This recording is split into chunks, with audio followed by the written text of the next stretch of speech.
radical. Football Friday night, every Friday at 11:35 on News Channel 6.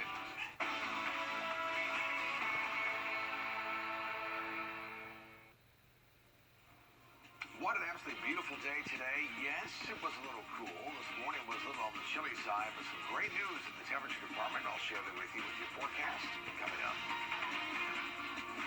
Right now on News Channel 6 at 4, getting closer to certification, an update on the recount in Georgia. Also ahead, a final vote on the rules on wearing masks in Aiken. And we'll catch up with local businesses to see how they are faring during this pandemic. News Channel 6 at 4 starts now. Live from Television Park, this is WJBF News Channel 6 at 4. Good afternoon, everybody. I'm Brad Means. Thanks for joining us. Jenny is off today, and coverage you can count on begins in Georgia, where we are expecting a report on the recount, the hand recount of about 5 million votes. It started with an audit that was required by a new state law. Georgia has until Friday to certify results from all its counties.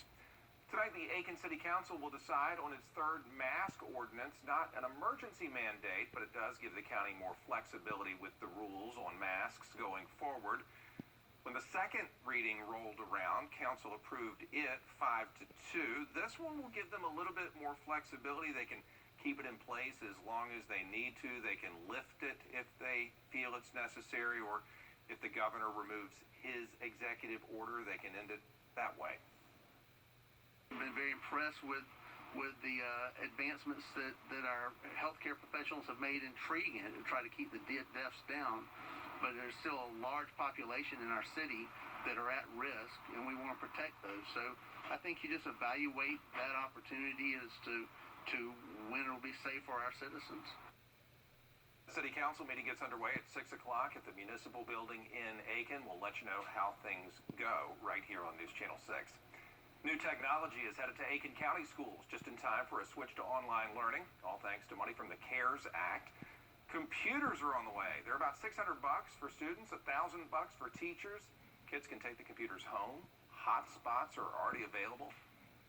Newer devices are going to high school students, and so those devices from round one are being delivered to high school students this week. What happened is those devices that are already in place in those high schools will then be shifted down to middle school students. You know, the school district has already given out about 1,200 hotspots, and they have plenty more if children need them. Hundreds of USC Aiken students are getting set to graduate. The university hosting an in-person ceremony tomorrow. This comes just a few months after the school had to cancel its graduation in the spring and host a drive-through ceremony instead. News Channel 6's Chloe Salsameda tells us why university leaders believe this event will be safe. The semester is coming to an end here at USC Aiken, meaning it's graduation time. And while many events were canceled this year, graduation is still on. The university hopes it'll bring a sense of normalcy to students after an unusual school year. An empty campus and students hard at work in the library. Just a few signs the semester is almost over.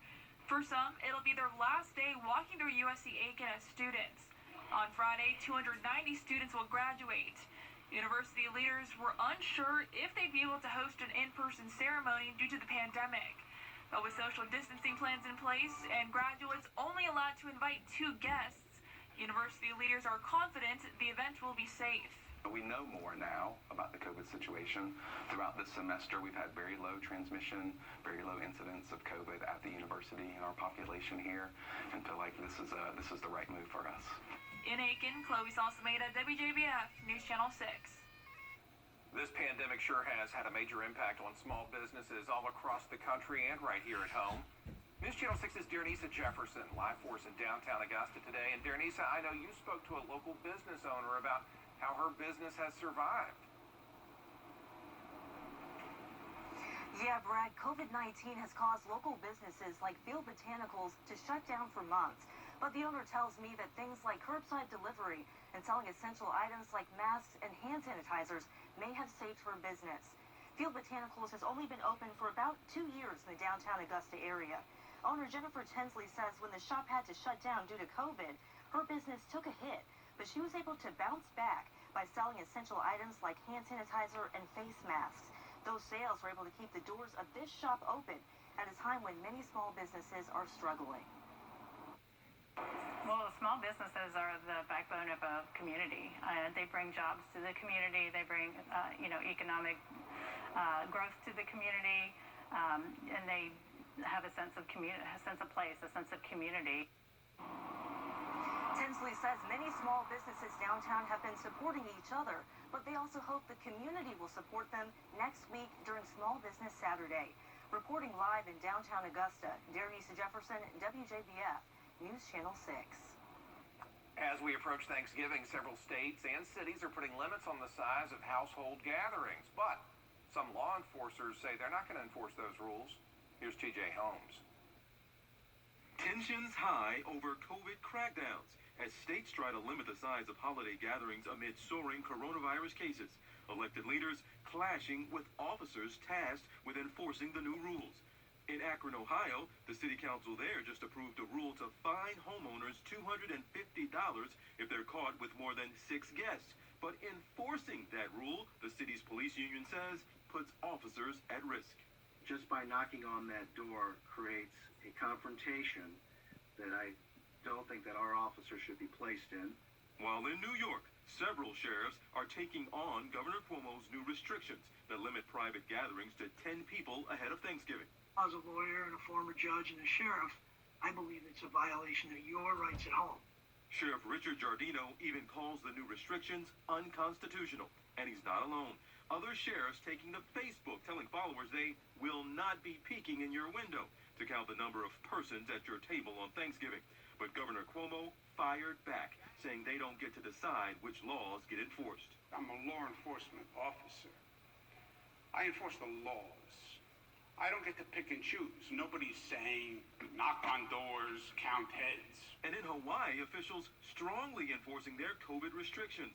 And if you violate, you could end up in jail. 52-year-old Colleen Prope from California, the latest traveler to wind up in custody, accused of breaking her 14-day quarantine. Police say she didn't complete her Safer Travels form or check into her listed quarantine location. Instead, posting selfies like these on social media, flouting the rules, leading Maui police right to her. Now, she's facing charges. A quarantine violation is punishable by penalties of up to 1 year in jail. We've arrested hundreds and hundreds of people like this traveler from California. We are taking quarantine violations very seriously. The CDC says celebrating virtually with members of your own household poses the lowest risk for spread. They advise that you do not host or attend gatherings with anybody who has the virus or who has been exposed to someone with it in the last 14 days. Let's take a look outside this afternoon. Here's our Jiffy Lube Skyview Cam over Bel Air Road. Our friends over at WGAC Radio. And there it is. You can see for miles and miles and miles out towards the west. What a beautiful day today. Absolutely gorgeous. Yes, it was cool, but it was awfully nice outside for sure, especially with underneath the sun when the wind wasn't blowing earlier this morning. High pressure sits over, I would say, south of the border, up there near North and South Carolina. For us, it is gorgeous. I want you to notice, though, notice these clouds start to roll in from the Atlantic, right? That means we're starting to get a little bit of a low-level moisture, a little bit of a southeast wind. Temperatures will start to go up. So our cold nights are coming to an end. 64 is our current temperature. Now, it'll still be chilly tonight, but just not as cold. 62 in Evans, 60 in Aiken, and 56 up in Saluda. Again, with bright, beautiful sunshine. Forecast for tonight, 7 o'clock, we're at 53 degrees. We'll start those temperatures to fall down by 11 o'clock. Certainly a starry night and a temperature of 44. Warmer conditions headed our way. We'll take a look at that, and we'll also take a look at the latest with Thanksgiving in your forecast in just a little bit. Tim, thank you. Well, today marks a somber anniversary. It was 1 year ago. Now, your most accurate forecast with WJBF Live Viper 6. It just dawned on me that we've not given some love to Aiken in a while with our Jiffy Lube Skyview Cam. So tonight I'm going to give Aiken some love because we love Aiken. I love the alley, too. You ever go walk down the alley and all the festivities and fine establishments down there. It is a beautiful sight, and that is a beautiful view with that gorgeous sunshine. Current temperature, 64.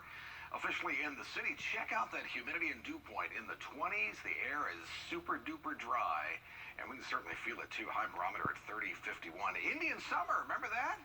It is here. That's after we get a warm-up after a cold snap, and we sort of had a cold snap last night. It will remain dry, a warming trend underway. We'll actually start it, well, really tonight into the next couple days, and we'll start to have some warmer temperatures. So high pressure overhead. We'll start to get a little bit of a southeast wind and then a southwest wind by the time we get into the weekend, and that just brings in warmer temperatures for us, and that's going to be the case really Friday all the way through Sunday. Here's Futurecast. Tomorrow morning at 6 o'clock, we'll have a little high clouds around, and that'll keep us warmer. Clouds act like a blanket, right? And goodness knows we need a blanket to keep us warm, so we won't be as cold as we were last night. High pressure for tomorrow afternoon sort of just pays a little visit for us and then sort of meanders about. Here's Friday night. Tomorrow night looking fine. Notice there's our little southeast wind.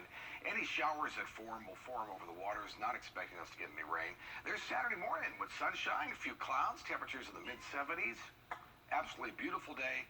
And we'll take that into Saturday night and a little bit into Sunday, too, before a cold front comes through late Sunday into Monday. Going to keep it dry. I'll throw in a 20% chance of a shower on Monday. I really don't want to because I really don't think there's going to be a lot of moisture with that. But if you see a shower, don't be surprised. And a little better chance with our next cold front that'll be in here by Wednesday. 38th overnight low for tonight. 36 in Evans. Still either at freezing, maybe a little bit at, or close certainly to it. Salute and McCormick, and 40 down in Sylvania. In Millen, about 39. 72 the high tomorrow, so a little warmer. 74 in Louisville, and maybe around 70 degrees up near the lake. And here's a look at our 10-day forecast. And as we look ahead here, we are going to look at mid-70s for the weekend. How about them apples? We'll even take that into Monday. There's our cool down, some 10 degrees with that front. Another front comes in on Wednesday, a chance of showers. Right now, Thanksgiving, a slight chance of a shower, but still nice. Temperature of 70 before we cool it off again. Thanksgiving weekend. That's your forecast. There is a huge operation underway in California to try to prevent wildfires. Rob?